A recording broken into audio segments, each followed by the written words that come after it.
my wife is born Muslim, and it's awkward that my wife is Imam. Then she followed my religion. We married as a Christian couple, loving couple. You changed her from Islam to Christianity. Yes. In like a big disaster. How to say? I murtad her. During that time, I was very proud because I managed to murtad a Muslim because of my hatred towards Muslim. Flying glasses or jugs, flying chairs. Then we smashed all the windows. I was in a gang. I'm protected, and my gang is one of the largest in Malaysia. We go and threaten them.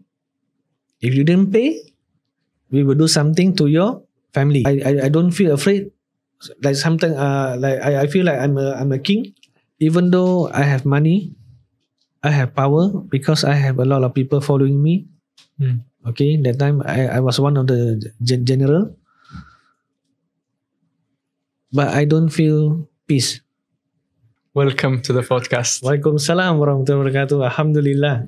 Alhamdulillah. You know, I'm very, very, very excited for this. Why? Okay, I'll tell you why. So I've met you once before in police. Yes. Right.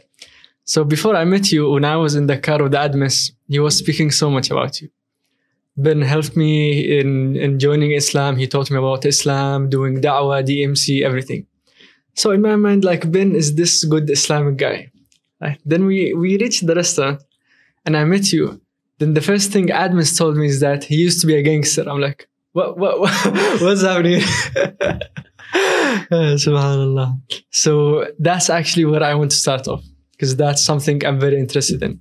So as a guy from Yemen, I don't even know how should a gangster be. What does a gangster do? So I would like to ask you, okay, as a gangster, what did you used to do?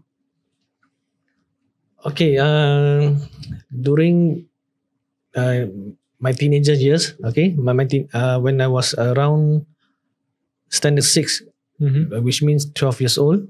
Okay, 12 years old, I was in a primary school.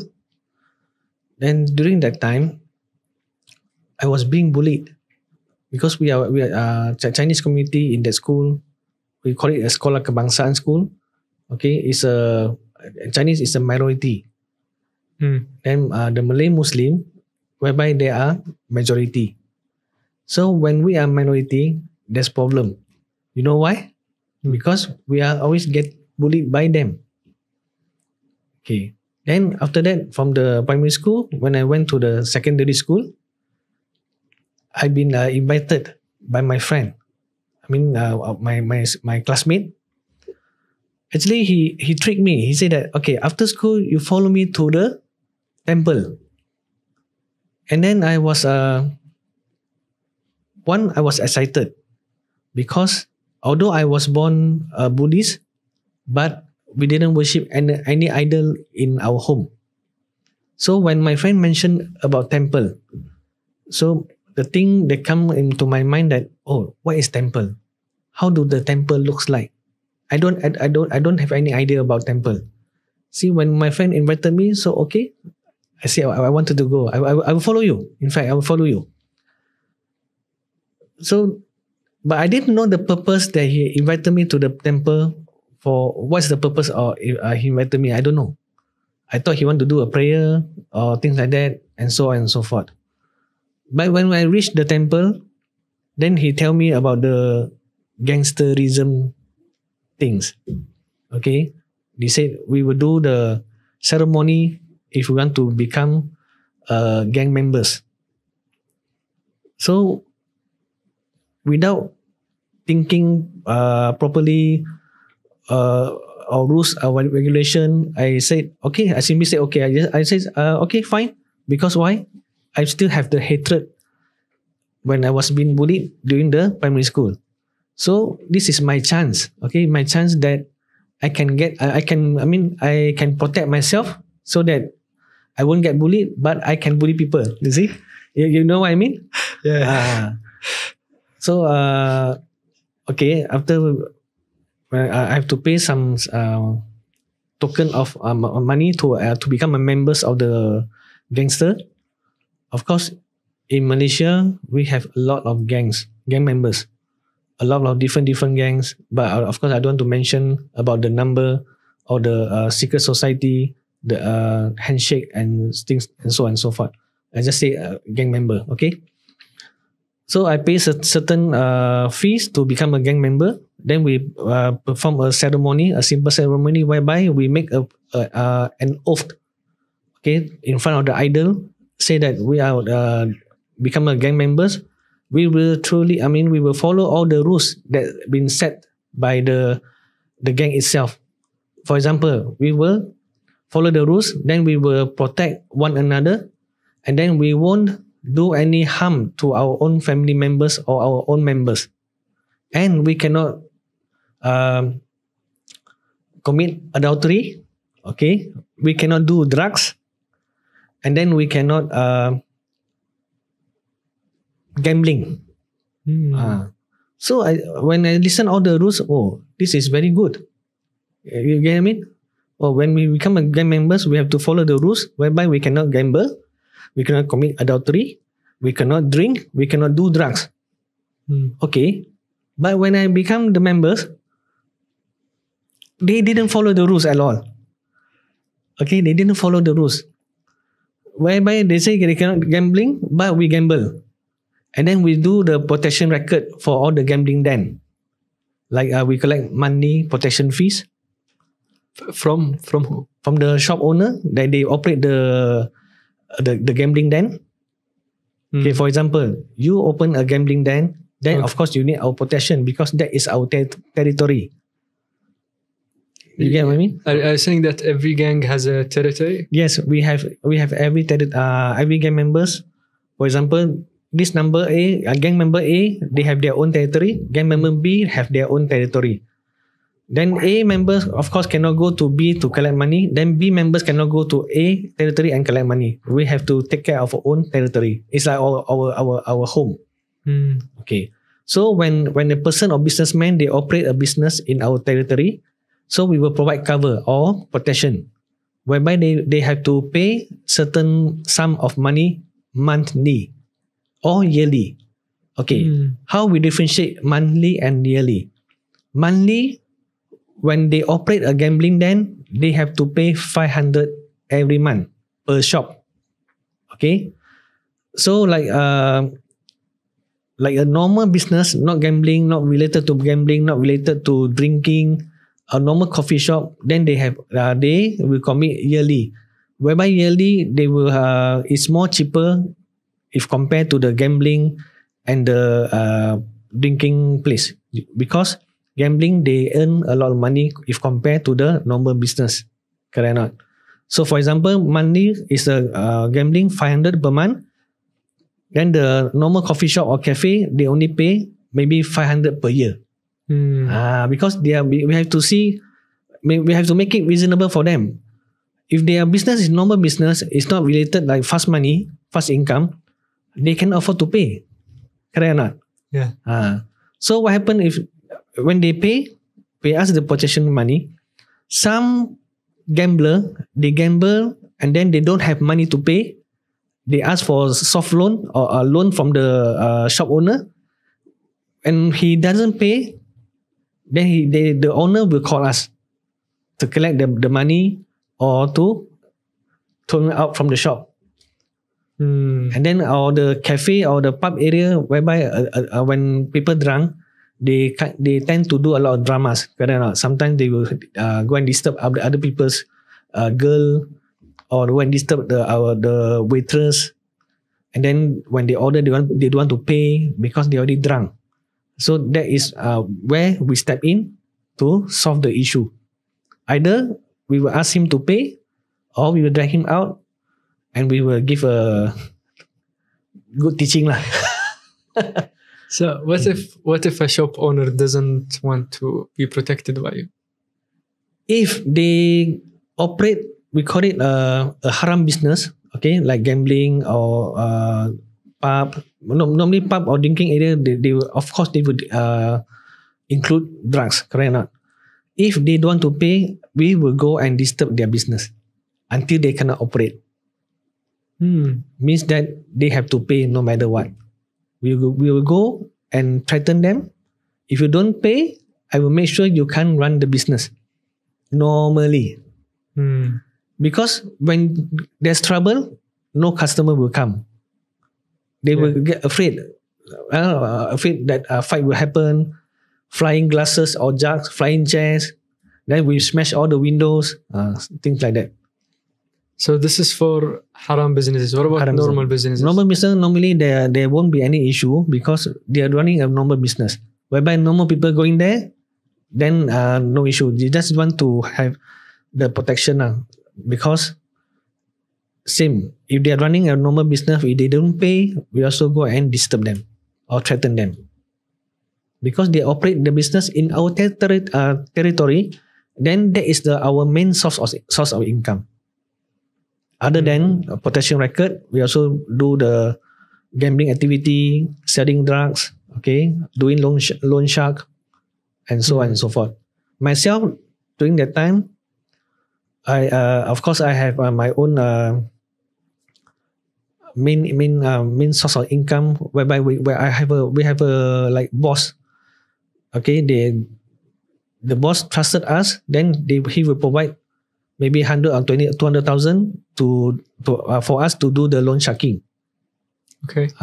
So from there we earn a lot of money from the loan shark. Also we provide parking. We collect money from people that come and park in our area. All sort of haram business. Can you explain more what's a loan shark? Loan shark. For example, normally people that want to take the loan from the loan shark is the people that is a heavy gambler. Heavy gambler, yes, they are operating maybe a food store business owner, or they are working in a factory as an operator, as a technician, or as a manager. And sometimes it's also from the factory owner themselves because they are a gambler. Gambler doesn't decide that, some is their background is already rich family, but they still gamble. Then some is from the poor family, they want to gamble because they want to change their life. But when things start to get addicted, gambler is like this. When you win once, the addicted already kicks in. You're always thinking that you want to win more than you win before. Correct or not? The easy money. Because once, for example, when you gamble for 10 ringgit, suddenly you win 10,000 ringgit. You'll be happy. Then you also will be shocked. Then you already get access to the easy money. Correct? Then you spend like nobody's business. Then after the money finish, what do? You will gamble some more. Gamble again. Yeah. Hoping that you will win more than the first time. But in the end, the gambler will lose. We cannot beat the system. Correct or not? Yeah. For number, for example, we buy the number using Magnum, Kuda or Toto in Malaysia. Whereby there is number 0 until 9,999. How can you predict that you can strike the number or jackpot? Right or not? That's why we cannot beat the system. The owner of the gambling, whereby it's licensed or not licensed, they cannot win. Owner will win lah. For normal people that like to gamble, they cannot win. If they say they won before, maybe a million or 1,000, but you need to ask them to in their heart, is it really you win or you lose more than you win? But they cannot accept. So for gangs, their main customer are people who gamble. Yes. For shark cloning. Maybe. Yes, shark cloning. Yeah. Some, they are not gambler, but they want to expand their business. And when they apply the loan from the bank, there are a lot of procedures. Maybe they haven't declared their income tax in Malaysia, and then they don't have the proper documentation. Then the bank rejected their loan. So when he is desperate to expand his business, when he expand the business, he assumed that the business will grow and he will earn a lot of money, right? So when he's desperate, he make a foolish decision. Then he get the loan from the loan shark. Because loan shark, you see, per month, some they charge per week 20%. Per week, 20%. Yes, the riba, Yeah. only the interest, not the principal amount. For example, you want to borrow 10,000, okay? We will deduct 20% in advance, then you will get only 8,000 ringgit. Every week you have to pay me 2,000 for the interest only. Okay. Until you have 10,000 to pay me, then only we call it off. What if someone doesn't have the money to pay you back? Oh, depends. Okay, in my own experience previously, when I was used to be a loan shark or debt collector, normally we will go to the house. Okay, we will see what are the things that they have valuable things that they have in their house. For example, they have their own car, but we will check with the bank. If the car is still under the finance from the bank, we won't take lah. Because why? We take also is useless. We can't sell unless the car is already paid off from the bank. Then maybe the car value is 10,000. Then we will get we will take the car from the people that owe us money lah. Or we go and threaten them. If you didn't pay, we will do something to your family. Sometimes when we threaten them, they will be afraid, because most of the gambler or most of the people that borrow money for the loan shark or from us previously, they don't tend to tell or inform their family members. But does it go further than threatening? Can a person be harmed? Yes. When when they don't have other things to collateral part of the amount that he or she borrowed, sometimes we go and chain up the house. We want to scare them. Okay, like don't mess with us. You take our money, you have to pay. Or we go and spray or stick his picture all around the housing area, like all the people know that he owes us money. When you take money, you have to pay. Something like that. So until, yes, there are some they pay. Maybe they go and find or their family members, or go and borrow money from them, or you go and borrow another loan shark to cover the debts. Or some even they run away, leave everything. When we go to the house is already empty. These are the person that maybe he doesn't owe us only one loan shark. Maybe he owe a lot of loan shark. That's why he have to run away. So like these gangs, who's in control? How's the structure? Okay, in the gang also, we also have the organization chart. It's similar like business. In business, we have CEO, COO, and things like that. But in the gangsterism organization chart, we have we call it a big boss. Okay. And then the big boss is the main person who maybe is the founder or elected, or maybe inheritance from his family members. Then we have general. General is the one. There are few general. One is like gang fight. I mean, all the action fighting or what is how to say like he in charge of all the chaos. Okay. And then another general is he didn't involve in all the gang fight, but he involved in strategy planning. Okay. Then another general is anything happen, he will go and, for example, you are from a different gang, I'm from different gang. Okay. Then we have some issue, misunderstand. Then we will come out and discuss in a good manner. Okay. So there are a few generals. Okay. Did the gangs usually fight with each other from the different territories? Yes. Usually they fight with one another. Sometimes I feel, of course, when I already reverted to Islam, okay, I feel funny because why you want to fight over something that is, for me, is nonsense or foolish? Sometimes they fight because you stare at me, I stare at you, then we fight. For what? Correct or not? Why not we discuss on how to make money? Yeah. Why want to fight?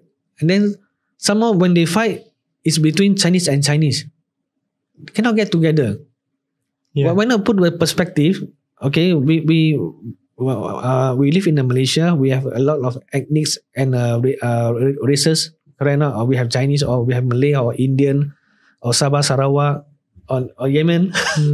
Yeah. Why not we come together as one big family to discuss our future? Correct now. If we fight, who will win? Who will lose? We lose. It's no win-win situation. It's lose-lose situation. So why don't they work together? What's the problem? Like you said, even by staring at each other, they would get angry and fight. Why is that? Because of their ego, okay, and they don't have the knowledge. Like previously, me, when I was young, I don't have the experience, and then I thought that I was in a gang. I'm protected, and my gang is one of the largest in Malaysia. Okay, so I don't feel afraid. Like sometimes, like I feel like I'm a king. When the ego kicks in, actually the ego, all the things like that is a game of shaitan. Correct. Right or not? He's the first one with the ego, right? Yes. So that's fun. So when you said when you entered the gang, you said something. First question is that you were a Buddhist, right? Yes, I was born a Buddhist. But how come you never went to the temple, or you don't have any statues in your home? Okay. This question I did ask my mom or my parents before. I said, why? Okay, I know that we are born a Buddhist. Okay, we are Chinese, we are born Buddhist. And all my friends, my neighbor is also a Chinese and Buddhist. When I went to their house, I noticed that they all worship to the idol. Yeah. But why our house don't have idol? And then guess what? My mom told me that, okay, my mom said, Ben, you know why our house don't have idol? Because we are running a coffee shop or cafe. And then we don't have time to serve our idol. But that time, I believe what my mom told me because I was still small. Okay, I said, okay, makes sense. We don't have time to worship or to serve our idol. But when I become older and wiser, okay, I feel that my mom give me the answer is not solid. Right or not? Yeah, it doesn't make sense actually. Yeah, that doesn't make sense. Because why we have to serve the idol? That's the question. Okay. So are you saying that your mother told you an answer that was not reasonable just to let you go off? Or Yes. she meant that answer? Maybe my mom also don't have the knowledge. Okay, then it just come up with a simple answer that makes sense during that time, so that she don't want to elaborate more on the issue. Okay. And then you did an oath in front of one of the idols when you joined the gang? Yes. Like I told you earlier, when we make the oath that we will follow all the rules. Okay, we cannot commit adultery, we cannot gambling, we cannot do drugs, we cannot Yeah. So do like this and do that, but all opposite.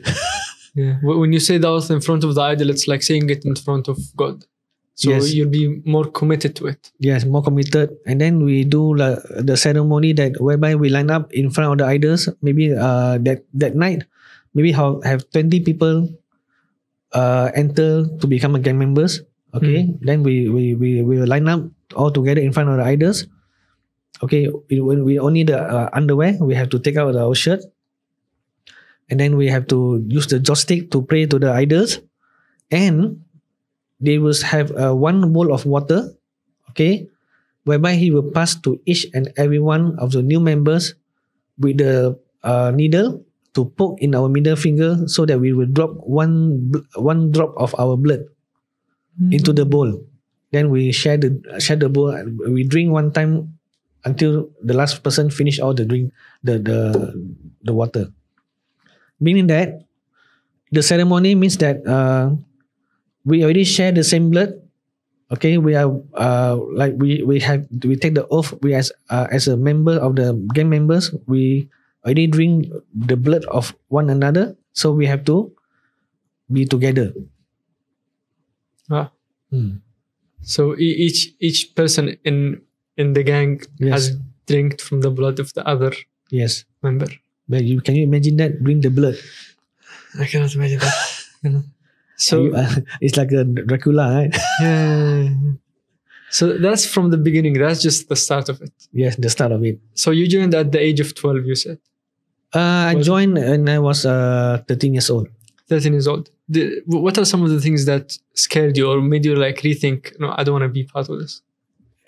Okay, but during that time, it's my prime time from 13 until 17. During that time, I was very active and I would do anything for the gang members. Whereby I still remember there's one time my friend already surrounded by the enemy in the one of the shopping complex. Mm-hmm. The enemy itself, I think they have around 20 something people. They surround only my friend one people. Then they beat up my friend. Then one of his friends saw the incident, then quickly give me a call. Then I go there together with few of my friends only. But when I reached there, they are already dispersed. They already go back. Then I have to take my friend to the hospital or clinic to patch up the wound and things like that. But that time, I'm still not afraid because it was my prime time. I will do anything for my members because of the oath I took that time. And I even make myself, I become famous in the gangsterism world. Whereby they heard my name, some they will get afraid. But they haven't seen, they don't know me, they only heard my name only from other territory. For example, I'm from A territory, but B, C, and D, they heard my name before. Then they don't get dare to mess with me. Okay. But my turning point is when I felt I was being used by our boss or by the general, because all the time we will be in front, like frontliner, right? All the issue we will protect, we will fight, we will become the front person. But when things happen, like a police case, when we ask for protection, our boss or general, they just keep quiet. Then who will come and settle the bill money from the lockup police station? Our family members, not even our gang members that come and help us, but we are the person that fight for the gang. Then when things happen, our own family that we have to bear the consequences. So when I feel that we are being used. Right? Yeah. So I feel like foolish. Then I start to slow down. Then I met my wife. We get married. Did you meet your wife where did you meet? Was it in the gang or? It's not in the gang, but I met my wife in the discotheque. Disco. Yeah. Okay. My wife, she's from Indonesia. She's from Indonesia. Then she came to Penang. Okay. And work in one of the factory. Okay. And for your info, my wife is a Muslim. She's a Muslim? Yeah, she was born Muslim. Okay, and then I met her in one of the discotheque. Then I used to work in the discotheque as a waiter. During that time, I already slowed down on the gang member issue. I just want to work because I don't have a high education. Then I have to work as a waiter. And that time also I have some financial issue as well. So I met my wife. Then we fall in love. After that, when we want to, we want to have this deeper relationship. My wife told me that I have to take her as my wife. Okay. And then, but I have the main, okay, I have to take her as my wife. Then I have to embrace Islam because she's a Muslim. Yes. But do you remember that I told you that when I was in a primary school, I was being bullied by the Muslim? Yeah. So that issue makes me hate Islam. Okay?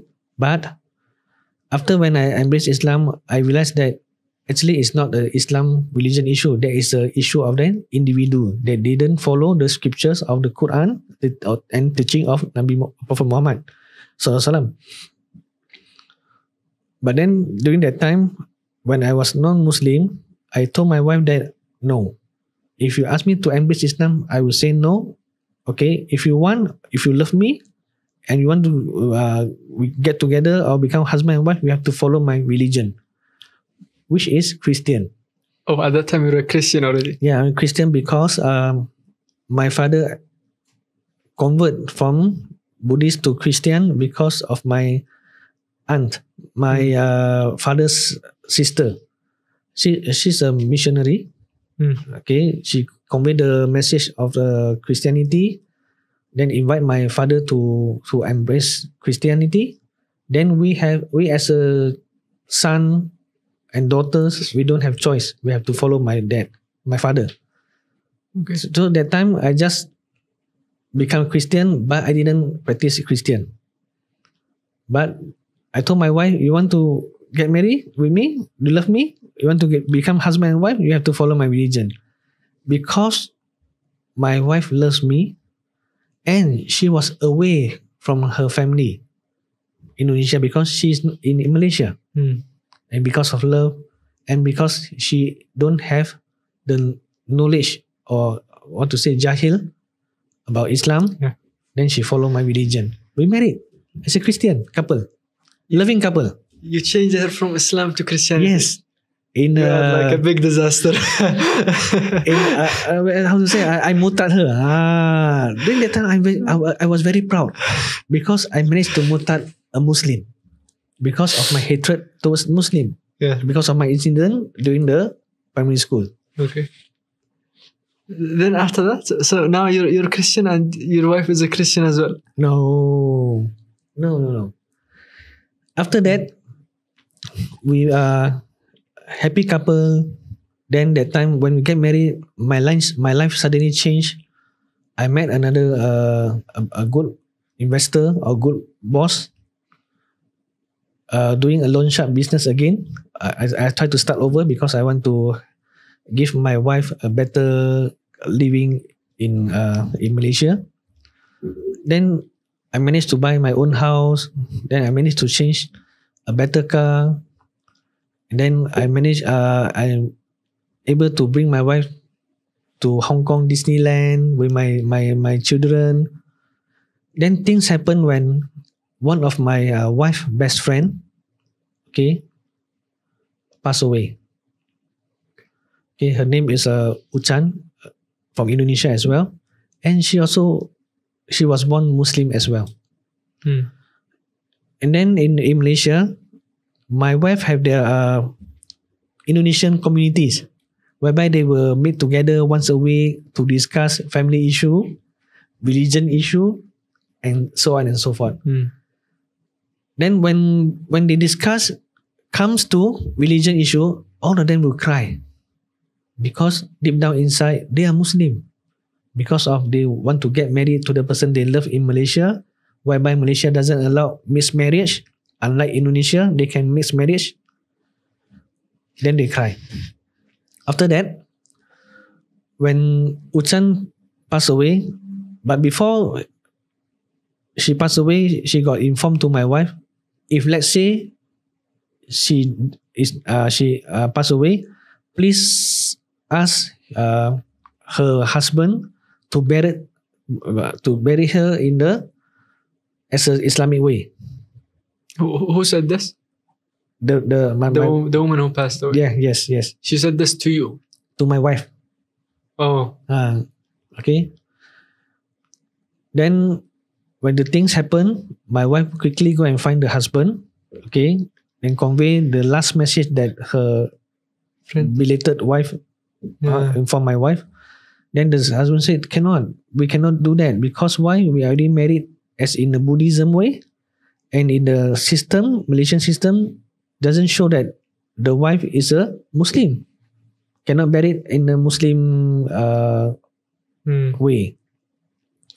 So another alternative, my wife said, okay, if like that cannot, then you have to shift or transport the body back to Indonesia so that their family can do the proper burial. He also said cannot, because we are from poor family. We cannot afford to buy a ticket and to transport the body back to Indonesia. Then the easiest way, that he said that he will cremated the body in the Buddhism way. Like have you seen before? There's a ritual that they are doing, that they will burn the body into become the ash. No, I haven't seen. Maybe you can tell me about it. Yeah, he do that because that is the most cheapest way to do a proper burial in a Buddhism way. Because if you want to put the dead body inside the graveyard, it will cost a lot of money. For example, maybe 20 to 30,000. But if you cremated the body using the fire, it's only cost maybe 1 to 3,000 only. So he burned the body. Yes. Then my wife saw that the body is burned by the fire. My wife become very scared. He says like that is a punishment, like in a hellfire. So my wife, your wife saw the body getting burned. Yeah, she saw it. Yeah, okay. She saw it. Then my wife, she from the incident, okay, she want to quickly revert back to Islam or bertaubat. Okay, she want to repent, and she want to invite me to revert to Islam as well. But that time, I didn't stop her. I said, you want to pray, you pray, you can pray. You want to solat, you solat. But don't come and disturb me. I still want to remain in Christian because I like to drink. Okay, I like to gamble. I like to do drugs. After that, my wife, okay, we married since 2004. Okay, 2004. And me and my family reverted back to Islam on 2017. If you do the calculation, you can imagine how many years that my wife suffered. She keep on trying to convey the message of Islam, and then I'm an ego. I said Islam is terrorist. Islam no good. They bully me when I was in the primary school, and then a lot of incident whereby my neighbor, the handbag being snatched by the Muslim community.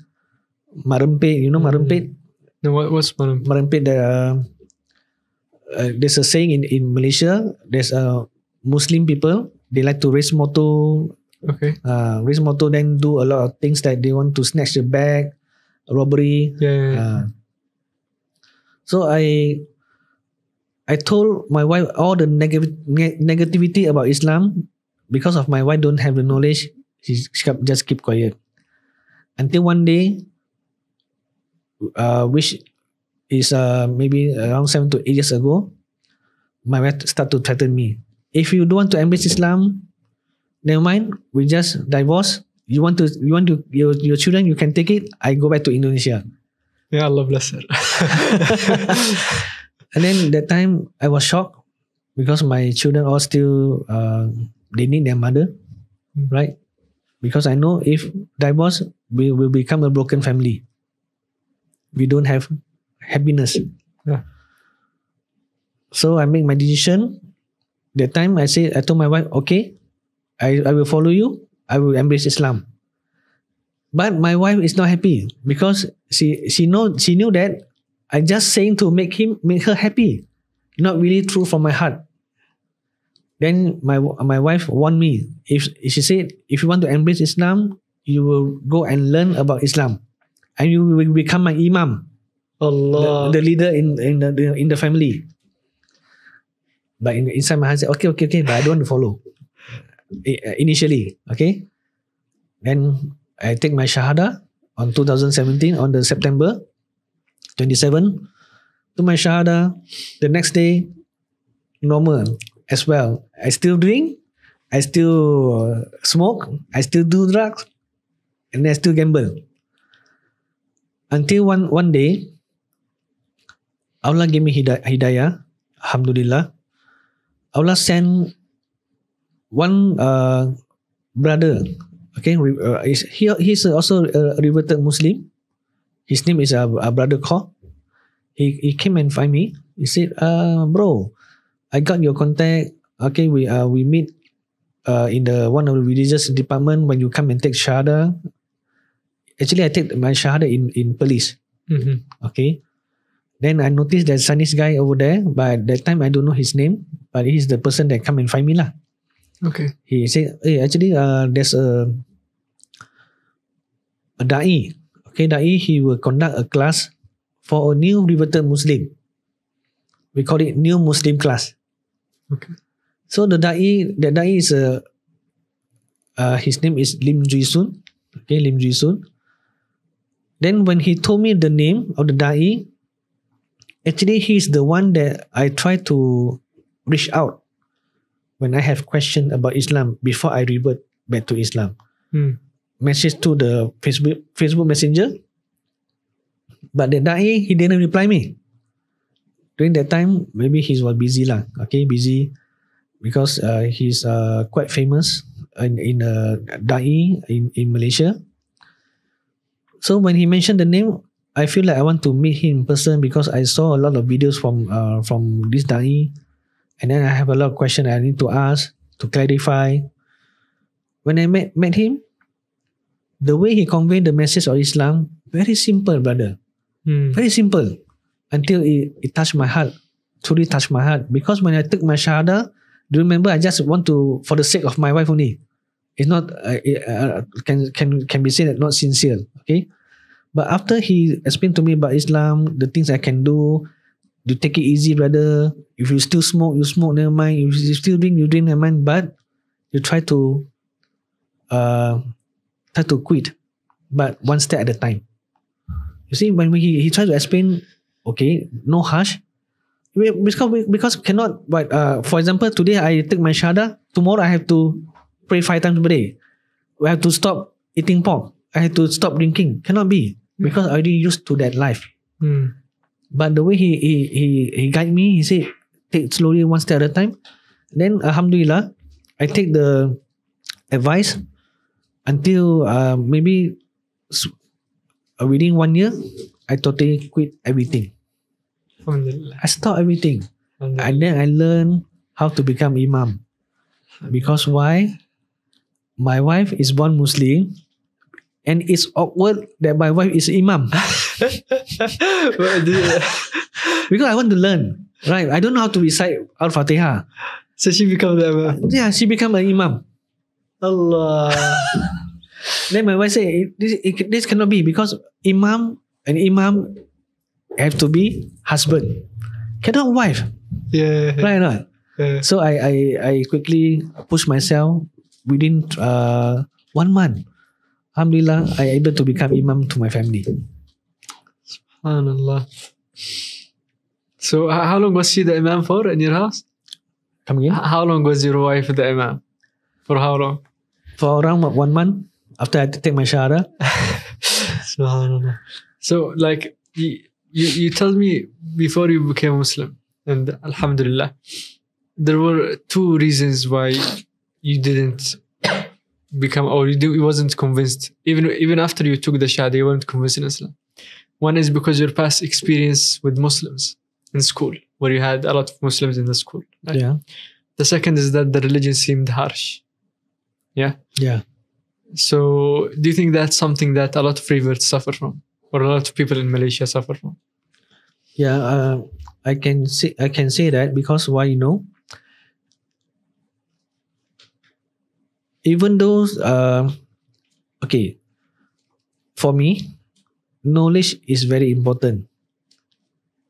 Because once I get to know more about Islam from Quran and from Sunnah, from our Prophet Muhammad SAW, then I can differentiate the things that happen during my school days, primary school, that is not from religion, it's not from Islam, it's from the individual that didn't follow the scripture of the Quran. Because in Islam, we have to care for one another. We cannot bully that person who is weaker than us. No, that's not Islam. So, with the knowledge, I can differentiate that what is Muslim and what is Islam. Correct. Then, I believe that when people do the things that they didn't follow the law, for example, the snatch theft, right? Yeah. They come and rob you.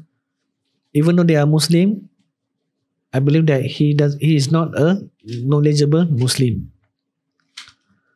Because if he is knowledgeable and he follow the scripture of the Quran and Sunnah, I believe he won't do that. Yeah. So I believe that if we see, especially to the Muslim people, they do bad things. He doesn't represent Islam. He just represents himself. Correct. Yeah. Then without knowledge, we cannot change. But if we want to change, we have to put more effort. Right? Because in the Quran say that if you don't want to change, nobody can change you unless yourself. I don't know which surah it is, but there is a Sahih. Yeah. إن الله لا يغير ما بقوم حتى يغيروا ما بأنفسهم. So I want to go back a bit when you were like in your gangster life. Okay. Were you happy, or like, what was your condition back then? Condition such as? Emotional condition. Were you happy? Were you fulfilled? Okay. After I embraced Islam, is it after I embraced Islam or I want before you embrace Islam and then after you embrace Islam. Okay. Before, even though I have money, I have power because I have a lot of people following me. Okay, that time I was one of the general, but I don't feel peace because we have to stand by every time. Any call, we will go out and have gang fight. Police caught us and things like that. We don't have a peaceful life. And then every day we have to take drugs. Of course, nobody forcing us, but that is our lifestyle. Why did you take drugs, by the way? To make myself happy. Because I was not happy. Maybe, but that time, maybe it's a norm because all the members, they take drugs.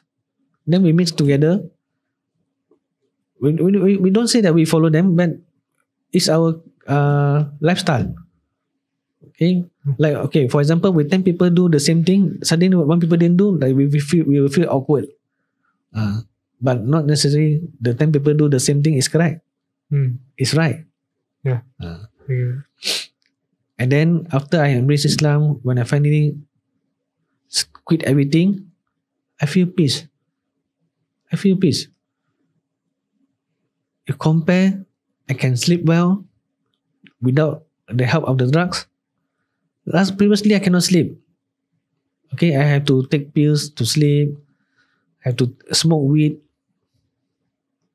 Yeah. So after you, alhamdulillah, after you became Muslim, and not only a Muslim, you were convinced in Islam. Yeah. How did your life change? How did your vision? How did your goals change? Okay. Of course, for us as a new revert, there is a hardship. Okay, because we are learning something like totally new for us, a religion. At first, we feel the hardship because we don't have the knowledge. Correct? Yeah. Yes. Then, okay, I give you the one analogy. For example, for a long time, we already quit playing football. Then suddenly, I invite you, okay, hey bro, come tonight we play football. Then we play. What will happen tomorrow? our whole body ache, correct? Yeah. Or maybe we will have leg cramp and things like that. Then if we do slowly and consistently, it will become easy and more easy and more easy, correct? So when after embrace Islam, I study. Okay, of course I'm not scholar, I'm not a ustad or ustazah, but when I consistently learn about Islam, the way of life, and then Quran is our main source. Okay, in the Quran, we can learn from a lot of stories from our previous prophet. Why they have story? Because Allah want us to take the story as a lesson, life lesson. Then if we try to understand, we will enjoy. We will have peace. Then we will know that in this dunya, in this world, it's not everything. It's just temporarily only. Our real life is in the akhirat. So we will build more, like good deeds to take it to the akhirat, to show to Allah, Ya Allah, I really do what you have told me, all the commandments, and I want to become a person that taqwa, to follow your commandments. I won't do the things that you won't allow us. Then if we follow, life will become easy. You don't see that, oh, money is important. Yes, I know money is important, correct? But as I said, in this dunya, it's just temporary only. The hardship we have is not forever, just temporary. But for you, what do you find beautiful about Islam? Beautiful about Islam, actually, for me, Islam, if you like peace, Islam is for you. Yeah, I know. A lot of people say that where got peace, there are war there, here, there. Correct or not? Actually, if we want to study about war, why they have war, okay, that is another lesson. You have to go and research for yourself. Islam is not about war. It's peace. You see? Even Allah told us in one of the ayat in Al-Hujurat, verse chapter 49, verse 13. Allah created different kind of human and different kind of religion, so that what? So that we can learn, know each other and learn from each other, one another, and we respect one another. Correct. So then why you say that Islam is it's not a peace religion, right? And then one peace, then one is when you know who is your creator, okay, then we can direct, speak to our creator or ask anything that you want from the creator, from our creator, without having an agent or the idol, because idol cannot do anything. Yeah, correct. Yeah.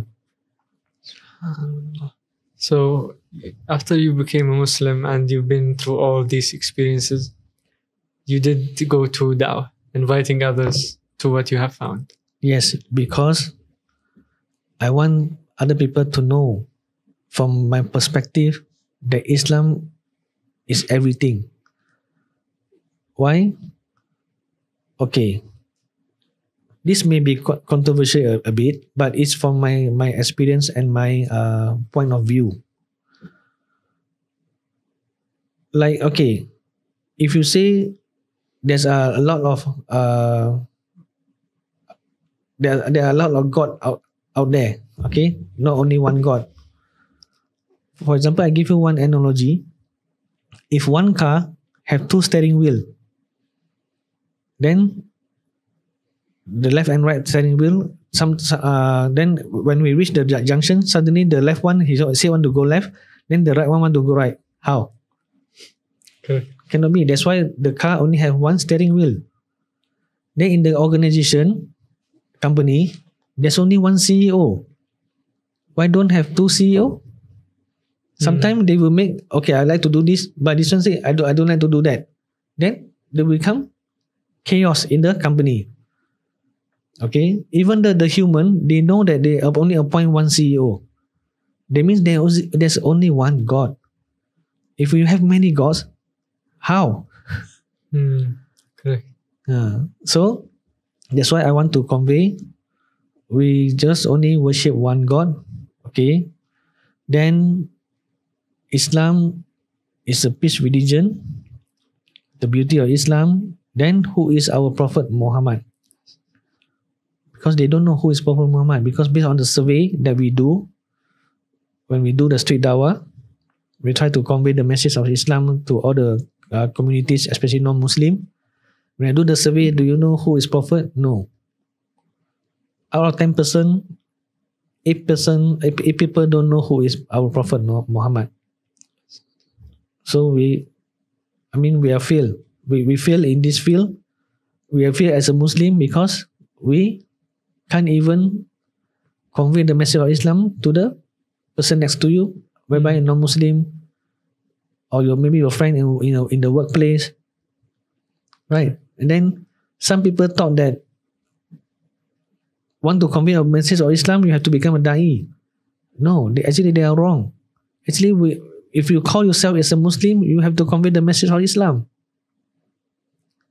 You see, in the Quran, in the Surah An-Naml, okay, even the bird Hudhud, he also do da'wah. Correct or not? When the Hudhud discovered that there's a country called Sabah, there's a lady, Balqis is a queen, control the people, and they worship sun, to the sun, not worship Allah. Then the Hudhud convey the message, what he saw to Prophet Solomon. Then because of Hudhud got he's just a bird, he cannot go and tell Balqis about Islam. He let Solomon know so that Solomon can go and preach the Islam message to Balqis. Even the bird can do da'wah. Then we are human, we will feel ashamed if compared to the Hudhud. Correct or not? Like based from what you just said, so your wife, right? And they've also, you said that there was a lot of women as well, Indonesian women, that would change their religion or would marry someone that's not a Muslim, right? And also your experience in the school where Muslims, a lot of them, they would bully non-Muslims, right?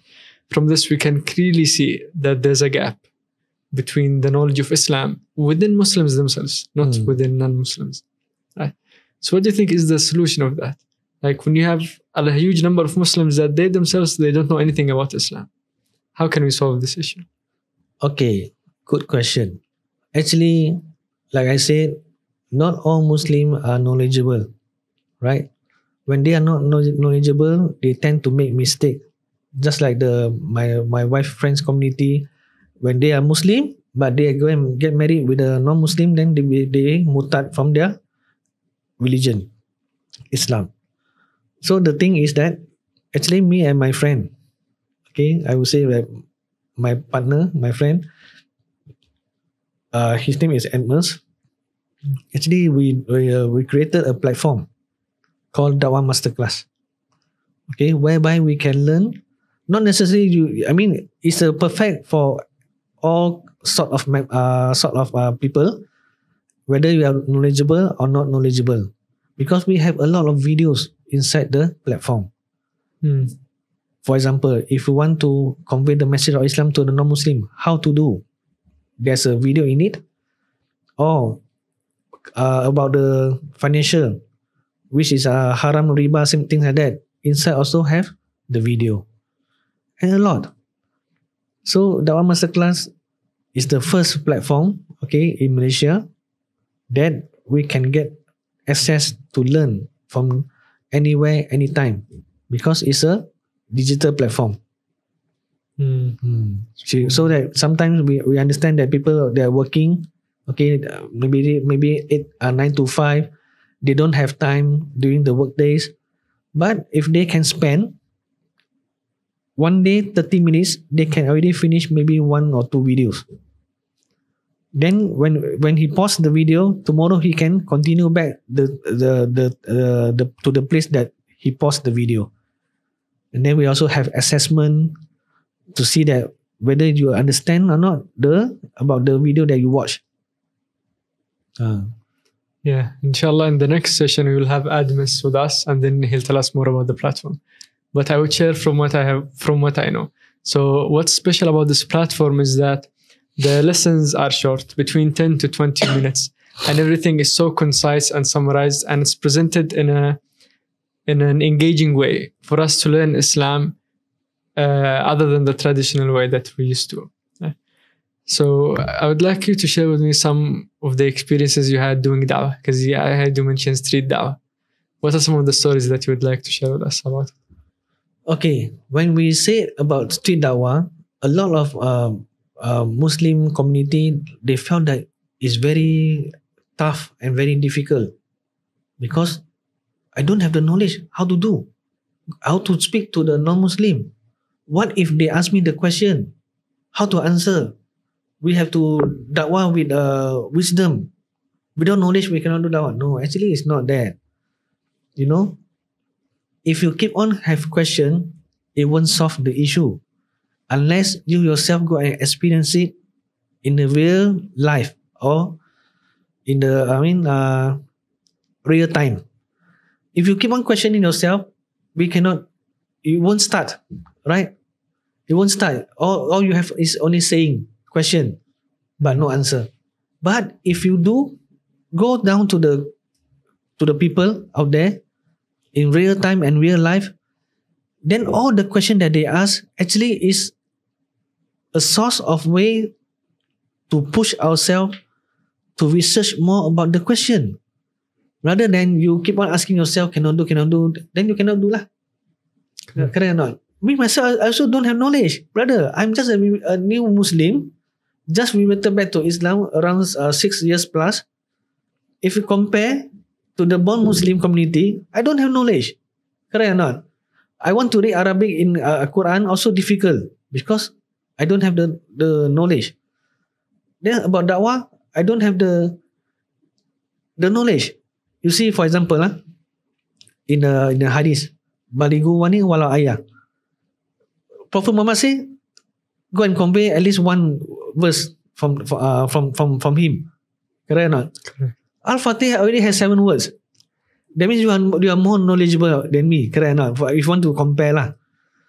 So if we have to, I ask everyone that happen to watch this video or podcast, please go to any nearby NGO to your house. If they do any activity da'wah to non-Muslim, go and join them. If you can't convey, never mind, just join them and see how they do, what they say. Then you take notes. Then the question, don't be afraid about the question, because Quran have every answer. Yeah, correct. Correct or not? Quran is the source. Correct. Then you say Quran, the community in Muslim community, for sure they know about Quran. Then why are you afraid of? Right? You just take out the question that they ask. Don't worry, sir. Okay, question is very new to me. Can I get your number? Okay, I will try to get the answer from the expert. Then I will let you know. They will say, okay, fine. They will give you the number. Then you already have one contact. Correct. Right? Then you can follow up from time to time. Then become friends. When become friends, then we can share everything. Right? And that is the technique. But I want to ask you about your experience reading the Quran for the first time. Or reading the Quran. Yeah, how was it like when you read the Quran for the first time? Actually, when I try to learn about Quran, I want to learn in how to recite in Arabic at first, because I want to learn. But the meaning, did you first learn the meaning, or you wanted to recite it before knowing the meaning? I learned the meaning first from the translation in bahasa Melayu, bahasa Malaysia, and then sometimes English, because now we can install from everywhere, right? In the Play Store, Google Play Store. Then when I read the meaning for the first time, I see that wow, there are a lot of stories that we can learn from it, right? That is why Quran is there. It's our source. Okay, it's our way of life. Everything also we have to refer from the Quran. Everything is there. How to do da'wah. When you have hardship, what to do. Right? Yeah. Then the story that when the Prophet is being tested, okay, how to do. When we have hardship, if we compare to our Prophet, we cannot compare. For example, our Prophet Muhammad SAW, when he went to Taif, he get thrown stone, bleeding, and then some Prophet Jibril say if you want to ask the malaikat Jibal, right, to destroy them, you just say it. But no, even though our Prophet get thrown and then bleeding by stone, he said that never mind. For now, if they don't want to become Muslim, maybe their next generation will become a Muslim, or the next generation. See, from there we can learn. We don't be like people. For example, when people hurt you, you don't feel that you want to do revenge. No, we have to follow our Prophet way. Have to be patient. Then we do our best. Let Allah do the rest. Yeah, subhanAllah. So if you would say a message, or let's say an advice for someone who is living your previous lifestyle, addictions, gangster, drugs, alcohol, what would you say to him? Okay, all the things about gambling, drugs, okay, and then gambling, drugs, or drink alcohol, that is bad for your health. Okay, then it's a waste of money. Then if you love yourself, you have to stop. Gambling, it will tore all your family. I know you had hardship about financial issue, but is gambling is the only way to come out from the financial issue? No. There are a lot of platforms, and a lot of, maybe you have to open up your voice and discuss with your family members. You don't deal the issue by your own. You have family, you have friends. Go and talk to someone that you trust. Okay, there's someone that is clean from everything. I believe they also want the same thing that happened to you. Don't destroy your life, because our life is created by our Creator. Why you want to waste it? And then don't be so hard on yourself. In this world, or dunya, or reality is just temporary. Okay? Then I urge you, whether you are Muslim or not Muslim, do research more about Islam, and then go and learn about Quran, and learn about the seerah of our Prophet. So we have to walk the right path. Jazakallah khair, Uncle Ben. Such a beautiful session. I learned a lot from it. And I hope that everyone did as well. Alhamdulillah. Alhamdulillah Rabbil Alameen. Now, inshallah, we'll have a second session with Admas and Ben together, inshallah. Inshallah.